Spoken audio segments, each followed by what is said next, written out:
चंडिकायै नमस्ते शारदा देवी काश्मीरपुरवासिनी त्वामहं प्रार्थये नित्यं विद्यादानं च देहि मे। श्रीकृष्ण शरणं मम, श्रीकृष्ण शरणं मम, श्रीकृष्ण शरणं मम। महादेव महादेव महादेव। ఇష్టాగోష్ఠిగా సాగుతున్న ప్రవచన ప్రవాహ త్రిపథగమనంలో 139వ రోజు ప్రవచనం మన కాళహస్తీశ్వర మహత్యము తృతీయాశ్వాసము అధ్యాయం నంబర్ 6వ పద్యం. మన గొప్ప ఆ ఊరు చాలా వర్ణన చేశారని నేను అప్పుడే తినరాడు. ఆ బోయలు బోయేవాళ్ళు వాళ్ళు చాలా వర్ణన చేశారు. కొంత నేర్చుకున్నాం. ఇవాళ తైలాభిషేకం కొంత లేట్ అయింది. రేపేమో మొదటి ఆదివారం అభిషేకం, ఎల్లుండి సోమవారం మామూలు అభిషేకం, నాళ్ళ తర్వాత పుష్యమాసంలో తైలాభిషేకం చాలా గొప్పది. మనకు ఉన్నటువంటి అన్ని పనులు కావండి. మనం భరతుడు చూశాడు, ఏదన్నా అరిష్టాలు పోవాలంటే శివాభిషేకం, దాని నుంచి ఇంకోటి లేదు. అందులో పుష్యమాసంలో తైలాభిషేకం అంటే పుష్యం ఇది శని నక్షత్రం, శనైశ్వరుడు నక్షత్రం. అందులో రేపు వచ్చేటువంటిది శని త్రయోదశి వచ్చేసింది. వాళ్ళు కూడా మహాన్యాసపూర్వకంగా చెప్పారు, కానీ మహాన్యాసం వీళ్ళు రావకపోరా చెప్పేసి. కానీ రేపు వచ్చే శనివారం మాత్రం మహాన్యాసం కరెక్ట్ 5 గంటలకు స్టార్ట్ చేస్తాను. దాంతో పాటు మీరు చేసుకుంటాం.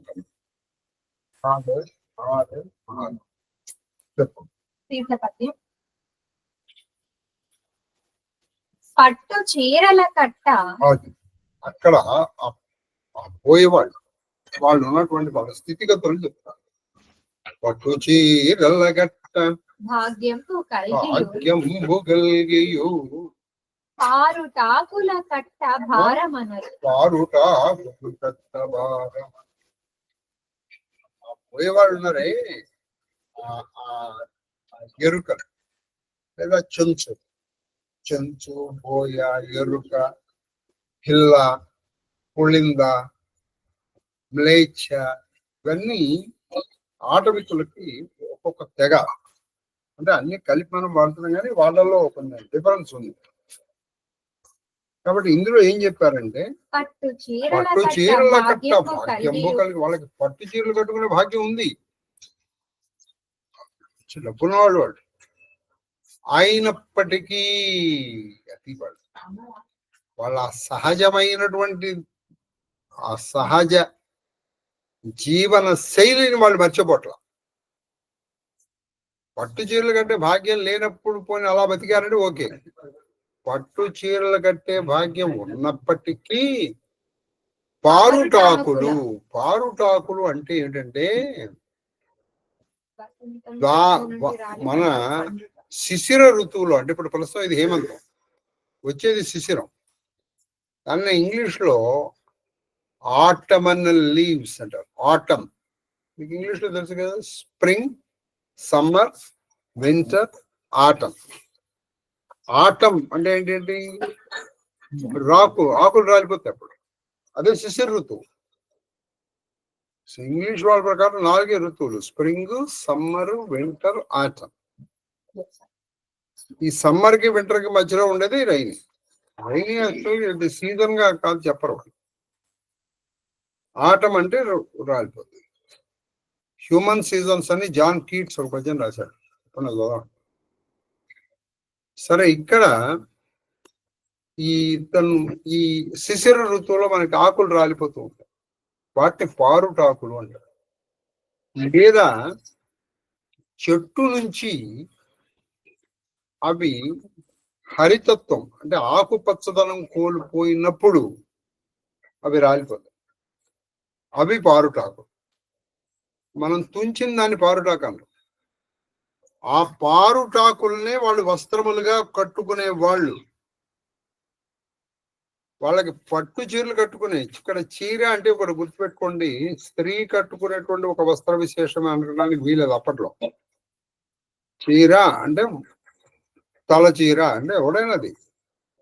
అంటే ప్రస్తుత దాంట్లో మనం శారీ అనే దృష్టిలో వాడుతున్నాం, కానీ అక్కడ అలా కాదు. ఎవరు కట్టుకునే వాళ్ళు పారుటాకులు కట్టుకునేవాళ్ళు. పారుటాకులు కట్టుకున్నా ఇదేట్రా, ఇది భారం వచ్చి మనకి ఆ చీరలు ఉండగా ఇది ఎందుకు అంటే సహజమైన జీవన శైలిని వాళ్ళు వదులుకోలేదు, ఆడగాని బాగాని. పాపం లేని వాళ్ళు అండి అంటే లేని వాళ్ళు కాదు, వాళ్ళు ఉన్నవాళ్ళు. ఉన్నప్పటికీ వాళ్ళు ఇలాగే ఉన్నారు. రెండు రాజాన్న భోజన ప్రాభవ శ్రీ కలిగి, అది రాజాన్న భోజన ప్రాభవ శ్రీ కలిగి వన్య ధాన్యంబు వల్లమను. వాళ్ళు రాజాన్నాలు తినగలరు. రాజాన్నాలు అంటే అర్థం ఏంటంటే అండి, రాజులు తినే అన్నం అని ఒక అర్థమును, ఇంకోటి ఏంటంటే మంచి సన్న బియ్యాన్ని రాజాన్నం అంటారు. అంటే చాలా పాలిష్డ్ రైస్ అన్నమాట. ఈ మామూలు ఆ భోజనాలు తినగలిగినటువంటి భాగ్యశ్రీ ప్రాభవశ్రీ వాళ్ళ దగ్గర ఉంది. ఉన్నప్పటికీ వన్యవసులు అంటే అడవిలో దొరికేటువంటి ధాన్యములు, అంటే ఒకప్పుడు అండి కొర్రలు కొలిచేవాళ్ళు. కొర్రలు, సజ్జలు ఇవన్నీ వీటి కొలవడం అంటే వాళ్ళకి ఇప్పుడు పని చేశాడు, వాడికి ఇప్పుడు మనం అంటే 10 రూపాయలు 15 ఎంతో ఇస్తున్నాం కదా, వాడికి అలా కాకుండా 1 కిలో కొర్రలు ఇచ్చేవాడు. ఇప్పుడు ఆరోగ్యం పేరున మనం అవి తింటున్నాం. ఒకప్పుడు అంటే వాడు ఇంకా వరి తినే మహారాజు. వరి అన్నం తిన్నానంటే వాడు మహారాజు అన్నమాట.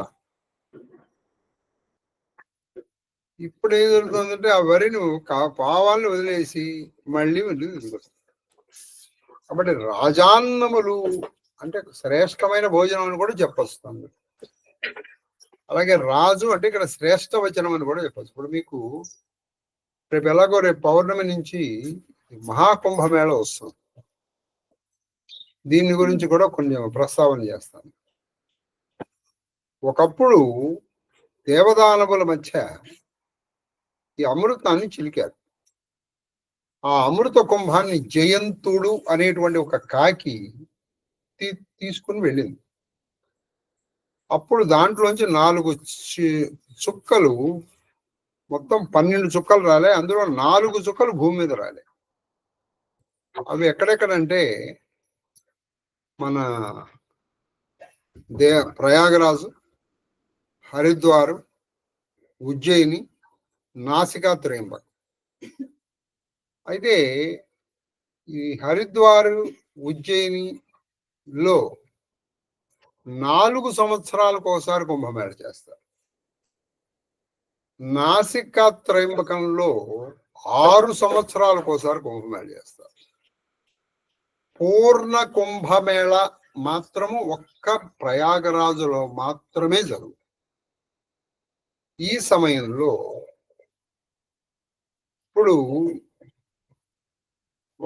ఇప్పుడు మన రవి వృశ్చిక రాశిలో ఉన్నప్పుడు నాసికలో కుంభమేళ. ఈ రవి బృహస్పతుల గ్రహాచారాలను బట్టి కుంభమేళ నిర్ణయించారు.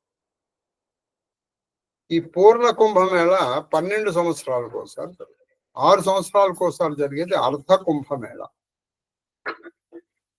తర్వాత మామూలు సామాన్యమైన కుంభమేళలు ఇక్కడ హరిద్వార్లోనూ ఉజ్జయినిలో కూడా జరుగుతుంది. అయితే ఈ పూర్ణ కుంభమేళ 12 సంవత్సరాలకు జరుగుతుంది కదా, ఇందులో ముఖ్యంగా 6 రోజుల్ని రాజస్నానాలు అంటారు. అన్ని మొత్తం జరగడం ఒక 30 రోజుల పైన జరుగుతుంది. 30 రోజులండి, ఇంకా మేము చెప్పాలంటే 42, 43 రోజులు జరుగుతుంది. అందులో 6 రోజులు.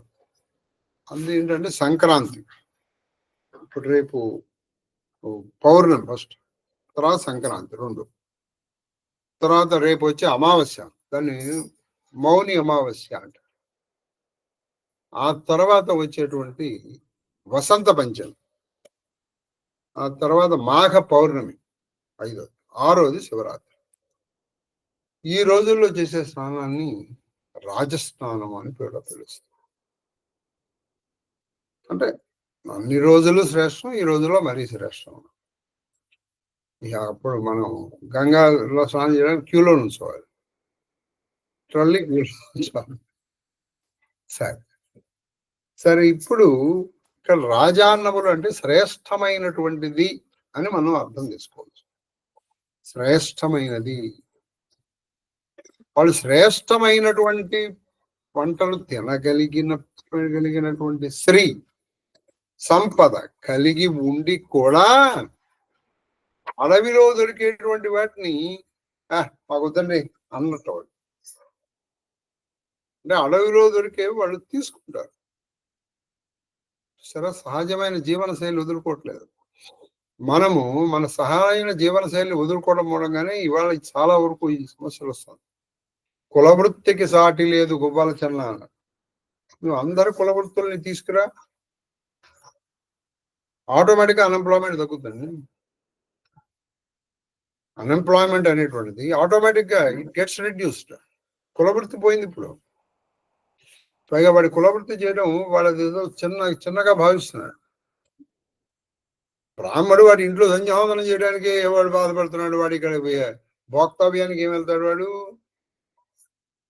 బ్రాహ్మణుడు అనేటువంటి వాడు 4 పనులు చేయాలని భాగవతంలో మీకు చాలాసార్లు చెప్పాను. యజనము, యాజనం, దానము, ప్రతికరణము. దానం చేయాలి, తీసుకోవాలి కూడా. నువ్వు బ్రాహ్మణుడు అండి, ఏమన్నా దానం చేసినా నేను తీసుకోనండి. ఇంక నువ్వు ఇంకా బ్రాహ్మణత్వం ఉంది నీలో. నువ్వు తీసుకోవాలి, ఇవ్వాలి. ఎందుకంటే నువ్వు తీసుకోకపోతే వాడు దరిద్రుడు. కాబట్టి తీసుకుంటారు. తర్వాత మాణిక్య భూష సమాజంబు కలిగి, అది మాణిక్య భూష సమాజంబు కలిగి. వాళ్ళు అనేకమైనటువంటి మాణిక్యములు, పద్మరాగములు, అనేటువంటి భూషములు అంటే ఆభరణం యొక్క సమాజం అంటే గుంపు, సమూహం. దీన్ని కొంతమంది క్రిటిక్స్ ఈ సమాజం అనేటువంటి దాన్ని సామాన్యంగా మనుషులకు వాడతారు. మన ప్రస్తుత సమాజంలో అంటూ ఉంటాం. గుంపుకి అదేంటండి ఆభరణాల సమాజం అని అనరు. అలా ఎలా రాశారు తెలిజెట్టి వారు అని ఏదో అంటూ ఉంటారు. సరే, దాని సమాజం అంటే మాత్రం గుంపే. సమాజము అనగా గుంపు. కాబట్టి వాళ్ళకి అనేకమైనటువంటి గుంపులు ఉన్నాయి వాళ్ళ దగ్గర. ఏమిటి ఆ గుంపులు? మాణిక్య సమాజములు కలిగి ఉండి కూడా ఎర్రని గురివింద వాళ్ళ దగ్గర ఎర్రని గురివిందలు ఉన్నాయి వాళ్ళ దగ్గర. అంటే వాళ్ళు, మీరు ఎప్పుడన్నా ఈ ఆటవికులు చూస్తే వాళ్ళు ఏం చేస్తారంటే ఆభరణాలుగా ఈ కురువింద గింజల్ని, అవి చెట్ల నుంచి వస్తాయి, ఆ ఎర్రని గురువిందల్ని మెళ్ళను చేతికి కట్టుకుంటూ ఉంటారు. అదేంటంటే వాళ్ళకి కెంపులు, మాణిక్యాలు వేసుకునే స్తోమత ఉంది కదా, ఉంది. కానీ ఇది మా ఆచారం అండి. ఇది ఎప్పటి నుంచో వస్తున్నటువంటి ఆచారం. ఎప్పటి నుంచో వస్తున్నటువంటి ఆచారాన్ని నేను ఎందుకు వదులుకుంటాను? సరే, వాళ్ళు సహజమైన జీవన శైలి వదలటం లేదు వాళ్ళు.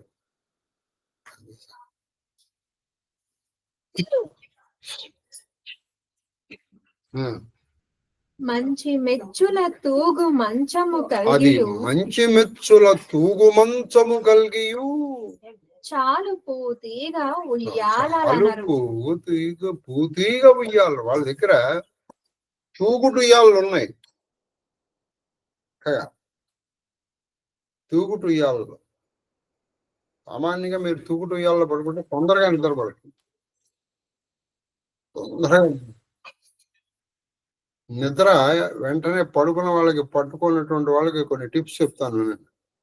మీరు పడుకుంటారు కదా, మీరు మామూలుగా ఎక్కడో కూడా పడుకోండి. ఇప్పుడు ఒక 2-12 మనకి ఎక్కడ తీసుకురాగానే, కానీ పడుకోబోయే ముందర మీరు కొన్ని ఊహలు చేయండి.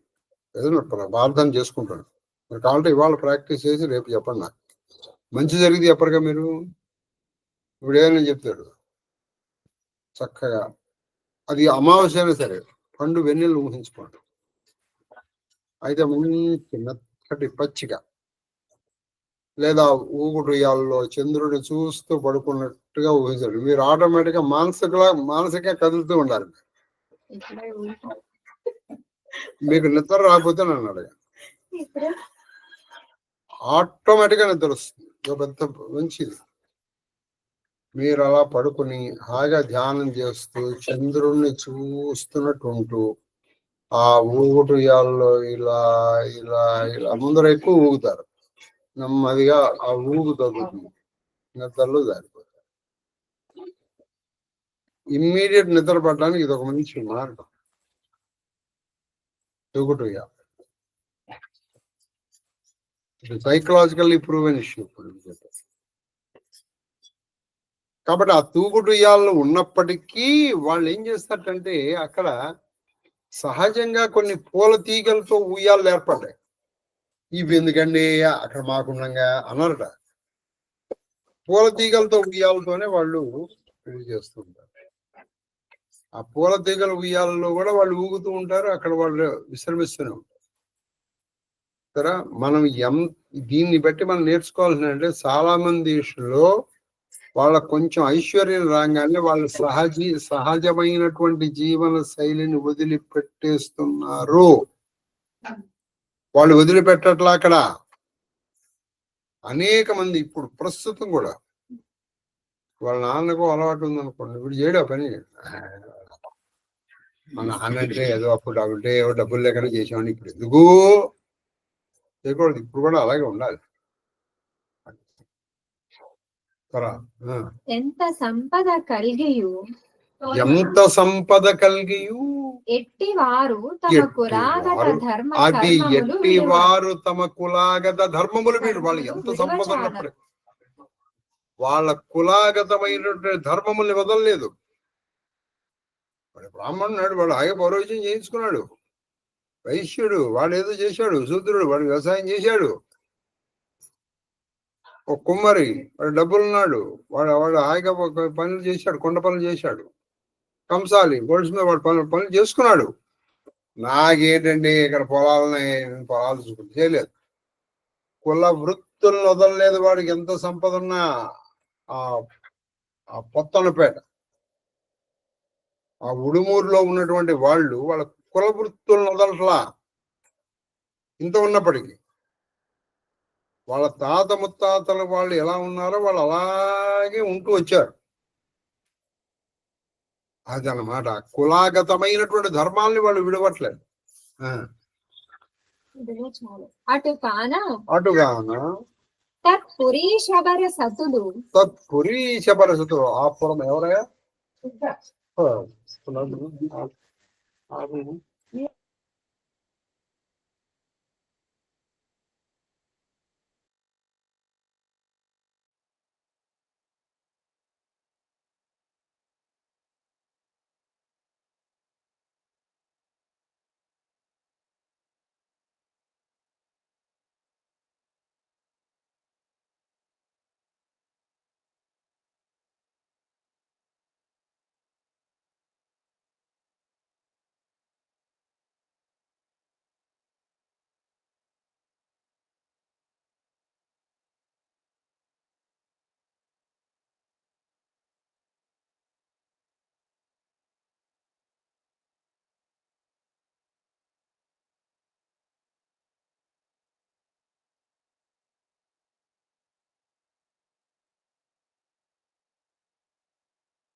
కాబట్టి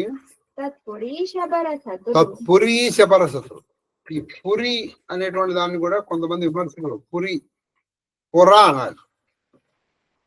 ఎందుకంటే పురము అంటే 12, అది పురం ఎందుకు అవుతున్నది? అది పక్కనం, అది పక్కనము కదా, అది పల్లె. సరే, ఆయన ఏదో కవితావేశంలో రాశారు. ఆ పురి శబర, ఈ చూడండి, శబరలు, మ్లేచ్చులు, ఆటవికుల్లో ఒక రకం. పురి శబర సతులు మహిమ కలి. ఇక్కడ మహిమ అంటే ఏవో వాళ్ళు ఏదో హామ్ ఫట్ అని చెప్పేసి వాళ్ళు ఇది కుక్కలు నక్కని కుక్కలు చేయడం కాదు. అక్కడ మహిమ అంటే సంపద. సంపద ఉన్నప్పటికీ మానరు సహజ వృత్తి. సహజ వృత్తి అంటే సహజం. సహ అంటే నీతో జా పుట్టినది అని. సహజం అంటే ఏంటంటే జా అంటే పుట్టుట. సహ నీతో పుట్టింది. అది ఏమిటి? వృత్తి. నీ కుల వృత్తి ఎప్పుడు పుట్టింది? నీతో పుట్టింది. నీ కుల ధర్మాలు, నీ వేష భాషలు, ఆ వేష భాషలు కూడా అలా ఉండాలండి. వాడు కొంతమందిని చూస్తాం మనం, వాడు ఒకప్పుడు ఉండేవాడు, మరి ఇప్పుడు ఉన్నాడులే నాకు తెలియదు, కానీ వాడు మంచి ఈ can speak English very well. బాంబేలో ఒక హోటల్ ఎదుర్కొంటా. మరి నువ్వు ఇదేంట్రా, వాడు పైన పని చేస్తున్నాడు. లేదు, my father was a beggar and begging is my profession అని వాడు ఆఫీస్ అయిపోయిన తర్వాత అక్కడికి వచ్చి కూర్చొని అడుక్కునేవాడు. ఆఫీస్ అయిపోయిన తర్వాత ఒక హోటల్ ఎదుర్కొంటా కూర్చుని, ఏది with the same suit with which he has gone to office, A suit తో వెళ్ళాడో అక్కడికి వచ్చాడు. ఒక 1 hour కూర్చొని, ఎందుకంటే దీంతోనే మా నాన్న నన్ను ఇంత చదివించాడు, అది నేను ఎందుకు వదిలేయాలి, అది నేను వదిలేను అని చెప్పేసి అక్కడ కూర్చొని అలపోతుంది. ప్లీజ్ అంటుంటాడు. నేను చూడలేదు, చూసిన వాళ్ళు చెప్పారు. కానీ మా కజిన్ ఒకడు బాంబేలో ఉండేవాడు, వాడు చెప్పాడు ప్లీజ్. వచ్చి నువ్వు తీసుకుని ఆ తర్వాత ఆయన ఏం చేశాడు నాకు తెలియదు. బట్ ఇది నాకు ఆయన ఎప్పుడు చెప్పాడు? దాదాపు 1985 ఆ టైంలో చెప్పాడు. But still I remember. మరి ఇప్పుడు ఆయన ఉన్నాడా లేదా, మరి వాళ్ళ కొడుకులు దాన్ని పాటిస్తున్నారా లేదా నాకు తెలియదు, కానీ బట్ నాకు అతని మీద మంచి గౌరవం. ఇది మా నాన్న ప్రొఫెషన్ అండి. సరే, మా నాన్న చేస్తే నేను ఎందుకు వదలాలి? అది కొంతమంది చక్కగా ఆఫీసులకు వెళ్తూ కూడా పౌరవిత్యం చేసేవాళ్ళు ఉన్నారండి. ఏదో డబ్బుల కోసం కాదు అక్కడ, అది వదలకూడదు, కుల వృత్తిని వదలకూడదు. మా నాన్న టీచర్, నేను ఒక్కడికన్నా పాఠం చెప్తాను, మీ వాచ్మెన్కి పాఠం చెప్పను. మనము అప్పుడంటే ఏదో బతికేసామండి, ఇప్పుడు ఎందుకండి అంటే మనకి మన నాన్న చేసిన ప్రొఫెషన్ మీద మనకి రెస్పెక్ట్ లేదు. వాళ్ళ తల్లిదండ్రులు చేసిన ప్రొఫెషన్ మీద రెస్పెక్ట్ ఉంటే వీ విల్ కంటిన్యూ ఇట్. కాబట్టి ఎప్పుడో ఒకసారి గురువు గారికి అనుసరించుట కాదు, ఆయన చెప్పిన సందేశాన్ని పాటించాలి. అప్పుడు వాడు నిజమైన శిష్యుడు. అంతేగాని వీడు రోజుకి 10 సార్లు దండం పెడతానండి పనిపడినప్పుడు. ఎందుకు దండం? ఎందుకు నువ్వు దండం పెట్టకపోయినా పర్వాలా, ఆయన అనుసరిస్తుంది. అది ఆ మహిమల్లో చూసారా, వాళ్ళు సహజము అంటే ఏంటంటే వాళ్ళతో పాటు పుట్టింది, అది వదలలేదు వాళ్ళు ఎక్కడ కూడా. చాలా చక్కటి, ఇందులో మనం నిజంగా సందేశాత్మకమైనటువంటి పద్యం అండి. వాళ్ళకి మంచి భాగ్యం ఉంది, పట్టు చీరలు కట్టుకొని. ఇప్పుడు మనమే ఉందండి, ఒకప్పుడు మనం అంటే ఏదో అక్కడ ఇక్కడ ఏదో ఆకులు కలిపాడుకుని. ఇప్పుడు మనకు మంచి ఐశ్వర్యం వచ్చింది. ఇప్పుడు నువ్వు ఆకులు కట్టుకుంటే తీసోదర పారేస్తాం. అలాగే ఇప్పుడు మంచి ఐశ్వర్యం వచ్చింది. ఒకప్పుడు అంటే ఏదో మనం ఇప్పుడు మన ప్రస్తుత వాడలే గంజి తాగాం, ఇప్పుడు తాగుతా. కాబట్టి మనం ఎప్పుడు మన సహజమైనటువంటి మనం ఇంత పూర్వం ఎలా బతికామో దాని నుంచి మనం దూరము కాకూడదు. దాని నుంచి మనం దూరం కాకూడదు. చెప్పండి. ఇక్కడ పురా నగర భేద సారీ, పురాము నగరానికి భేదం గురించి కొంచెం చెప్పారు, చెప్పండి.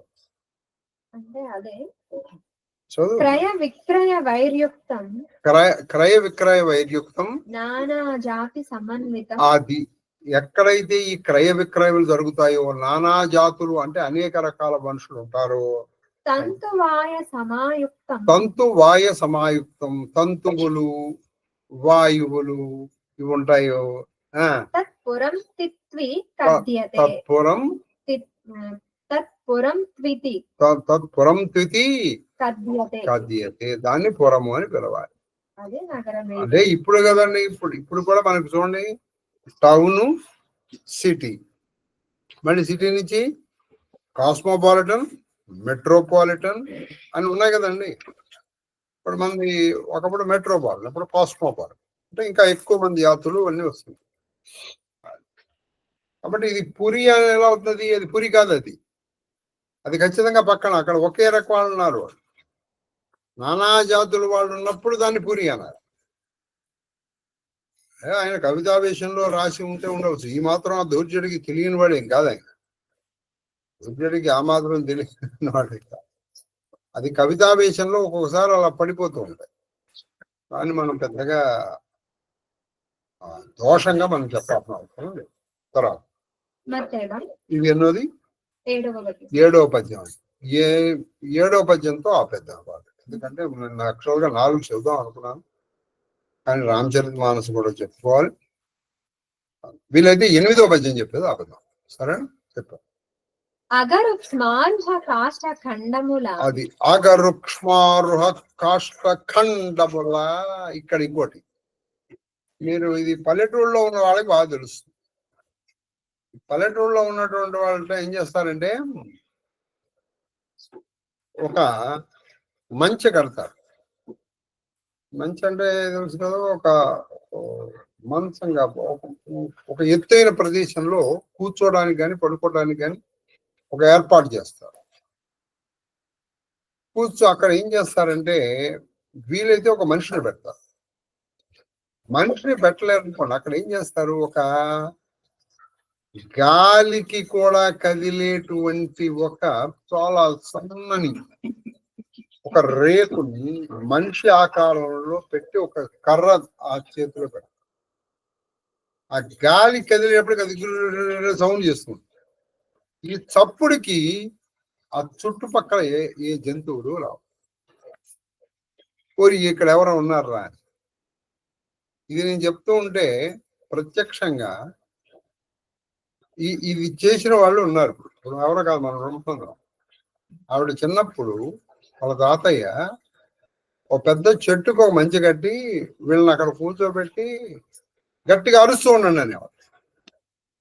అంటే అరుస్తూ ఉండంటే ఇక్కడ ఎవరో ఉన్నారు అంటే, అందుకని ఆ పొలంలోకి ఆ జొన్నల దీనిలోకి ఎవరు రాడు. అందుకని వీళ్ళేవో పాటలు పాడుతూ ఉండేవాడు. ఓహో, ఇక్కడ ఎవరో ఉన్నారులే అని వీళ్ళు అది కొంచెం పైన ఉంటారు. వీళ్ళు అదే పని చేస్తున్నారు ఇక్కడ. ఎట్లా చేస్తున్నారంటే, అగరుక్ష్మారుహ కాష్ట ఖండములు. అగరు అంటే మామూలు చెట్లు కావు, అగరు చెట్లు. క్ష్మారుహం అంటే చెట్లు. అగరుక్ష్మారుహ కాష్ట ఖండముల్ని అంటే అగరు చెట్ల యొక్క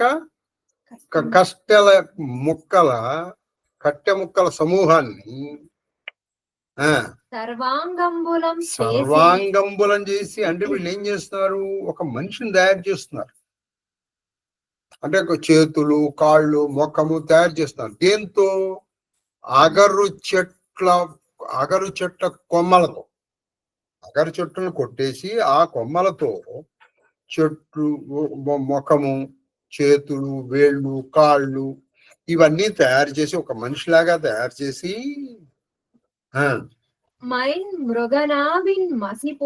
అది మైన్ అంటే పైన శరీరానికి, మై అంటే శరీరం. మృగనాభి అంటే కస్తూరి.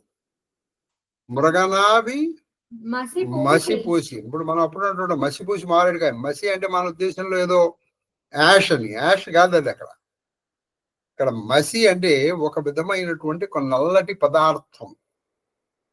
మారేడుకాయ నల్లగా ఉంటుంది.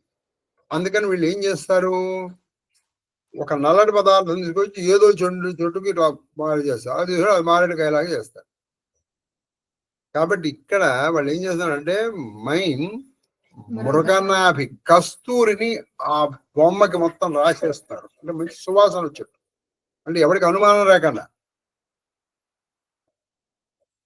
వాళ్ళ ఆ కస్తూరిని చక్కగా ఇట్లా పూస్తున్నారు. ఇప్పుడు మనం కొట్టుకుంటూ ఉంటాం కదా, వాళ్ళు కూడా కొట్టారు, సువాసన కొట్టారు. కొట్టి చామరము తమ్మిల్లంబుగా జుట్టి. చామరములు ఉంటాయి అంటే చామరి మృగం యొక్క తోకని. ఆ చామరి ముఖ తమ్మిల్లం అంటే జడ, కొప్పు. ఏం చేశారు, ఇట్లా ఇట్లా ఇట్లా ఇట్లా ఇట్లా పెట్టి ఇలా జుట్టుగా పెట్టి దాన్ని ఇట్లా కట్టారు. ఇక్కడ అంటే ఒక పెద్ద ఆవిడని సామాన్యంగా అక్కడ ఏమవుతుందో అంటే ఒక పెద్ద ఆవిడలో చిన్న పిల్లలను కూర్చోబెడతారు. కాబట్టి తమ్మిల్లంబుగా చుట్టి ఏనుగు కుంభములలోని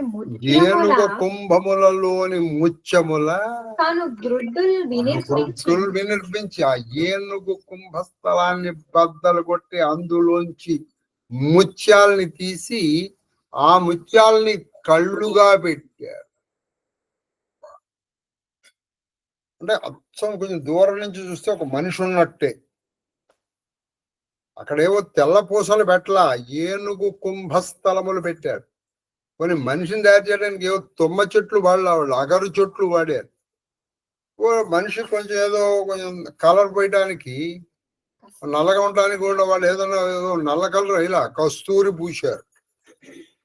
చూసారా, అక్కడ అసలు మామూలు సరే ఇప్పటికి కూడా మీరు ఊళ్ళల్లో చూస్తే ఇట్లా మనుషులు దిష్టి బొమ్మలు పెట్టడం అంతా కనిపిస్తుంది. పిల్ల గజేంద్రులు వెరబొమ్మల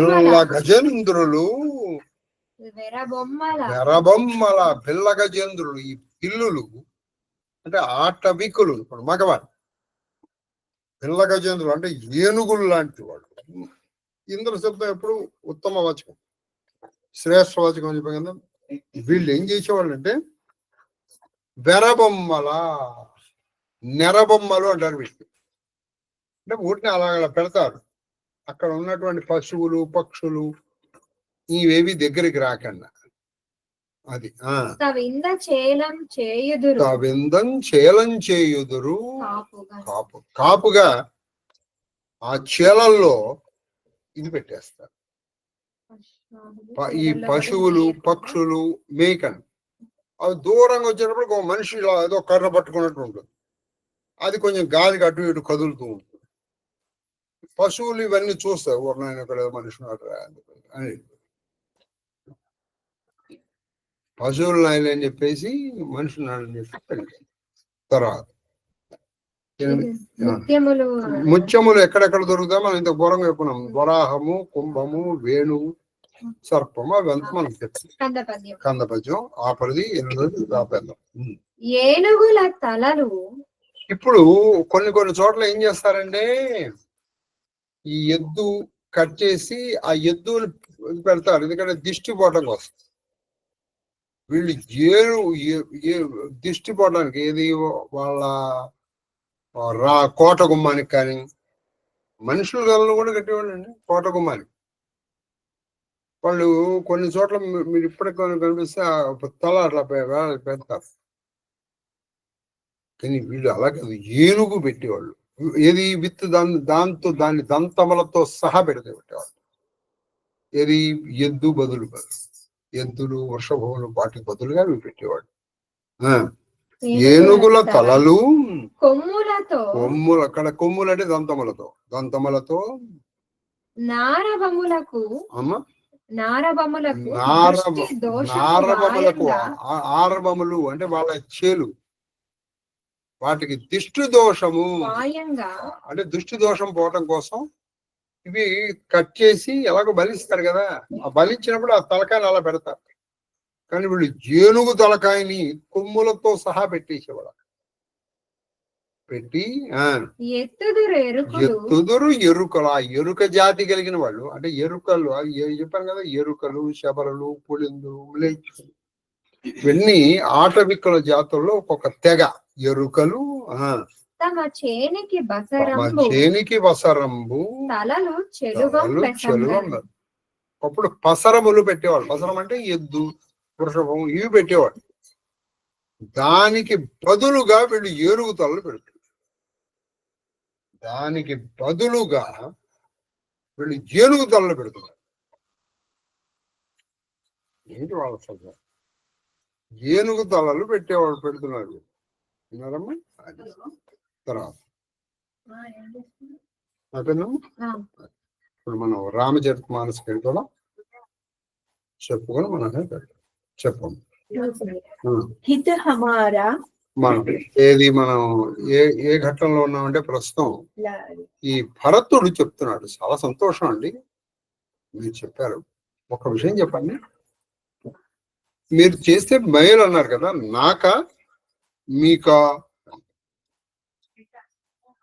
ఎవరికి మేలు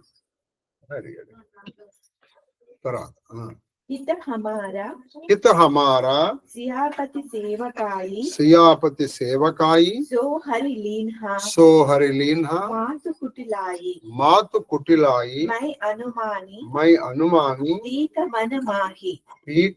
दीक मन माही आन उपाय मोरहित नाही शोक समाजु राजु कही लेके लखन राम सिया बिनु पद देखे भावी बसना बिनु भूषण बारू भादी बिरति बिनु ब्रह्म विचारु सरुज शरीरा भादी बहुभोगा बिनु बहु भगति जाय जब जोगा जाय जीव जिनु बिनु देह सुहाई बाधि मोर सबु बिनु रघुराई जाऊ राम पही आयसु देहु एक ही आका मोर हित एहु मोही नृपा करी बल आपन चहु सोहु सनेहा जड़ता बस कहु సీతాపతి సేవలోనే నాకు హితము కలదు. సీతాపతి అయినటువంటి ఆ శ్రీరామచంద్రుడి సేవలో నాకు హితం ఉంది. ఆయన మీరు నాకు హితం అనుకుంటున్నారే, నాకు ఈ హితం లేదు. రాజ్యం చేయడంలో నాకు హితం, నాకు మేలు లేదు. నా తల్లి కుటిలత్వము చేత అది హరింపబడింది. అది నా తల్లి కుటిలత్వం వల్ల నాకు ఆ శ్రీరామ సేవకి నేను దూరం అయిపోయాను. లేకపోతే రాముడు రాజుగా, ఆయన బంటుగా, నేనుగా ఉండవలసిన వాడిని నేను నా మనసు చక్కగా శోధించిన పిమ్మట సీతారాముల సేవలు తప్ప మరి ఏ ఉపాయము వలన కూడా నాకు హితము కలదని గ్రహించింది. నేను బాగా నా మనసును శోధించాను, అంటే పరీక్షించాను, వెతికాను. నాకు ఎక్కడ శాంతి, మనశ్శాంతి, ప్రశాంతి లభిస్తుంది, ఎక్కడ లభించదు. ఒక్క చోట మాత్రం సీతారాముల సేవకి తప్ప నాకు ఇంకెక్కడ మనశ్శాంతి లభించదు అని తెలుసుకున్నాను. పరమ సుఖప్రదమైన శ్రీ సీతారామ లక్ష్మణ పాదములని అన్నాడు, కానీ ఇక్కడ లక్ష్మణుని ఆయన కలపకూడదు. ఎందుకు కలపకూడదు చెప్తాను. ఎందుకు కలపకూడదు? లక్ష్మణుడు ఈయనకంటే చిన్నవాడు.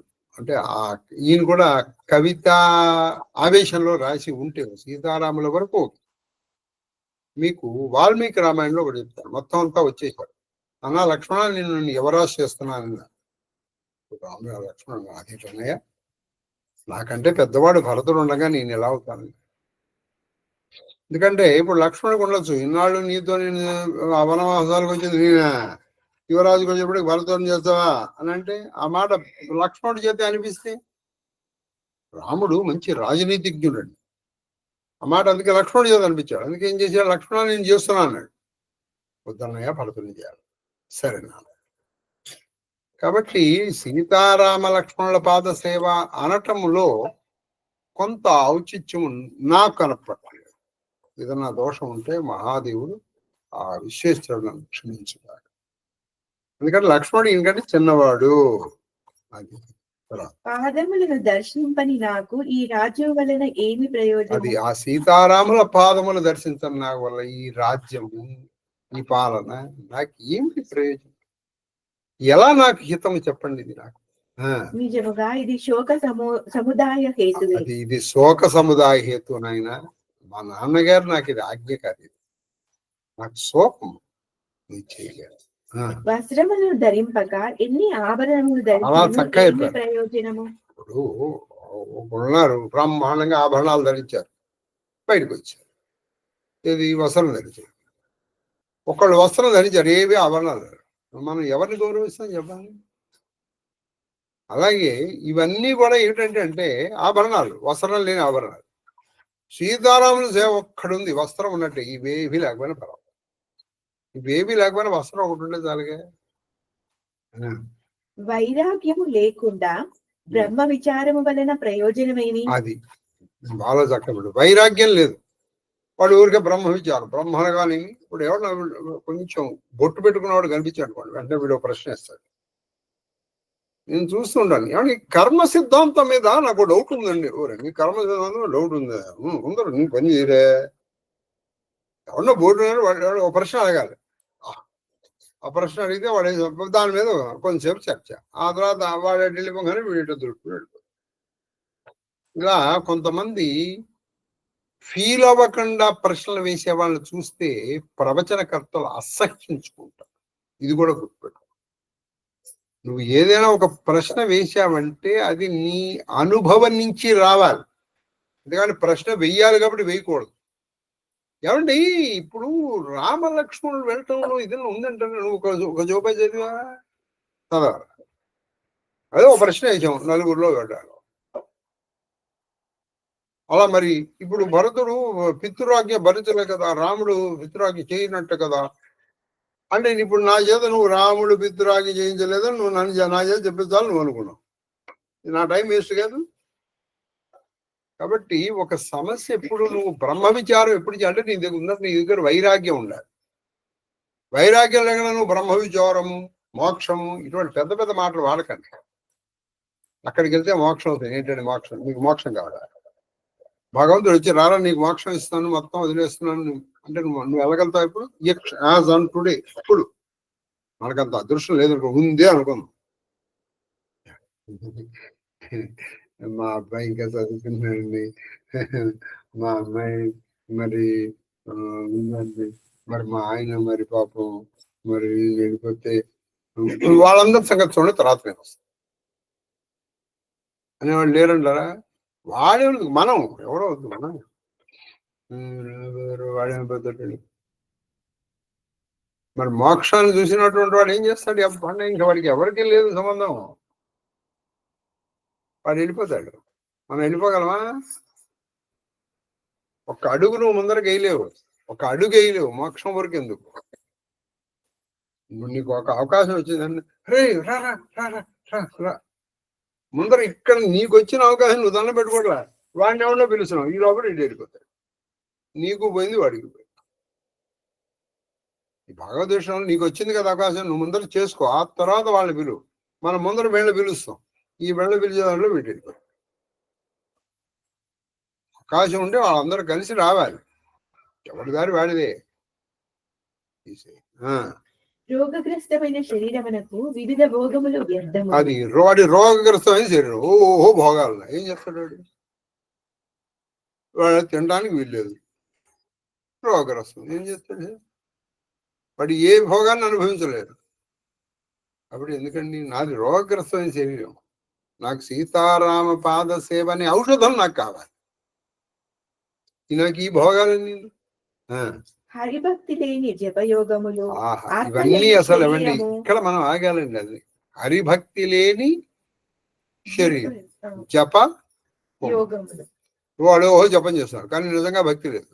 జపయోగములు ఆత్మలేని శరీరం ఆత్మలేని శరీరం నిష్ప్రయోజనం. నిష్ప్రయోజనం. అంతే కదా. అట్లే శ్రీరాముడు లేనిదే నాకు అట్లాంటి ఎన్ని శ్రీరాముడు ఉన్నవి లేని ఎన్ని ఉన్నా వ్యర్థం. రాముడు లేడు, అన్ని ఉన్నాయి, అక్కర్లేదు. శ్రీరాముడు అడిగేవి లేదు, చాలు. నేను శ్రీరాముని కడకు వెళ్ళుటకు నాకు ఆజ్ఞ ప్రసాదింపుడు. మీరు నాకు ఆజ్ఞవండి, నేను శ్రీరాముడి దగ్గరికి వెళ్ళిపోతాను. దీని వలనే నాకు సర్వ శ్రేయస్సులను కలుగునని నా ఏకైక నిశ్చయం. నా నిశ్చయం, నా ఏకైక నిశ్చయం, నా ముమ్మాటికి నిశ్చయం ఏంటంటే నాకు శ్రేయస్సు ఎక్కడ కలుగుతుందంటే శ్రీరాముడి పాదాలు. నాకు మీరు ఆజ్ఞవండి. సరే, ఏదో వచ్చాను, తండ్రి గారు అంచేష్టి చేశాను, నాకు ఆజ్ఞిస్తే నేను శ్రీరాముడితో పాటు నేను కూడా 14 వనవాసాలు. నన్ను రాజుగా చేసినచో మీకు లాభం ఉంటుందని మీరు తలుచుచున్నారు, కానీ దానికి నా మీద మీకు గల స్నేహజాడ్యమే కారణం. అది నేను రాజు చేస్తే మీకేదో లాభం అని మీరు అనుకుంటున్నారు. పిచ్చు వాళ్ళ ఉండదు. మీకు నా మీద ఉన్నటువంటి స్నేహము, నాకు మీద ఉన్నటువంటి గౌరవ ఏదో ప్రేమ వల్ల అనుకుంటున్నారు. కానీ నేను శ్రీరాముడు దశరథ మహారాజు లాగా పాలించలేను, అంత సామర్థ్యము నాకు లేదు. ఆ విషయం నాకు తెలుసు. మీరు నాకు ఉందని మీరు అనుకుంటున్నారు. ఎందుకని అనుకుంటున్నారంటే మీకు నా మీద ఉన్నటువంటి ప్రేమ అటువంటి.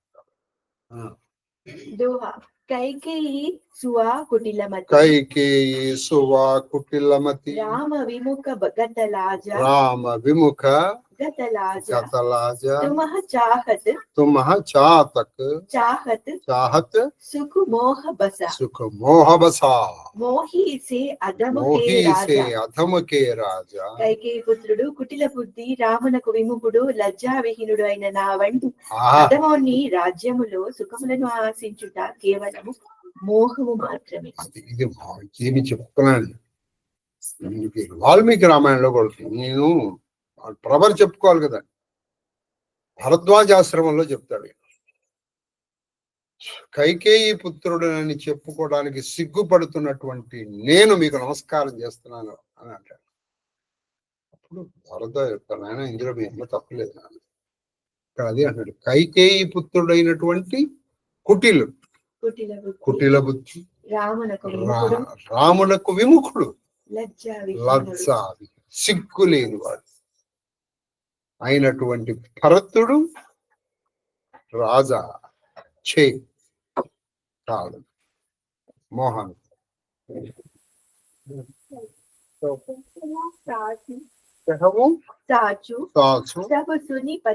సబు సునిపతి ఆవు, చాహియా ధర్మశీల,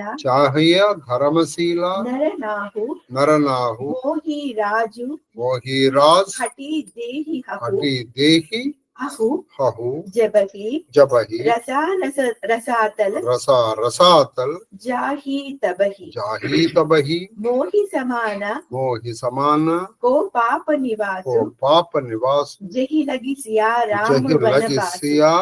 రామ వనవాసు, రాయ రామ, కహు కానను దీన్హా, విచురత గమను, అమరపుర కీన్హా, మైసటు సబ్, అనరద్ కర హేతు, బయట బాత్, సబ్ సునవ సచేతు, వినుర కువీరా, విలోకి అభాసు, రహే ప్రాణ సహి, జగ ఉపహాసు, రామ పునీత విషయ రస రూకే, లోలుపా భూమి, భోగ్ के भूखे, कह लगी कहौ, हृदय कठिनाई, निदर कुलिसु, जहि लगी బడాయి.